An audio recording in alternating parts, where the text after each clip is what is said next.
30 లక్షల మంజూరు చేయడం జరిగింది. అలాగే మొరము 4.5 లక్షల మొరము మంజూరు చేయడం జరిగింది. ఇలాంటి ఎమ్మెల్యేను, అభివృద్ధి చేసే ఎమ్మెల్యేను మనం ప్రతిసారి ఎన్నుకొని గ్రామ అభివృద్ధిని చేసుకోవాలని కోరుతున్నాను.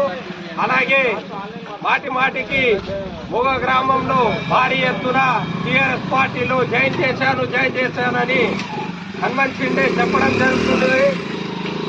మొన్నటి వరకు 2 సార్లు జాయిన్ చేసిండు. ఆ జాయిన్ చేసిన దానిట్లో నువ్వు ఒక్కరికైనా సర్పంచ్ కానీ, ఎంపీడీసీ కానీ, వార్డు మెంబర్ కానీ నువ్వు జితాయిస్తే నేను పదవికి రాజీనామా చేస్తానని ఈరోజు చెప్తున్నాను. మన తోట లక్ష్మీకాంతారావు అడగగానే 35 లక్షల సీసీ రోడ్డు, 10 లక్షల మోరీలు, గ్రామ అభివృద్ధి పనుల కోసం చాలా అభివృద్ధి పనులు చేస్తున్నారు.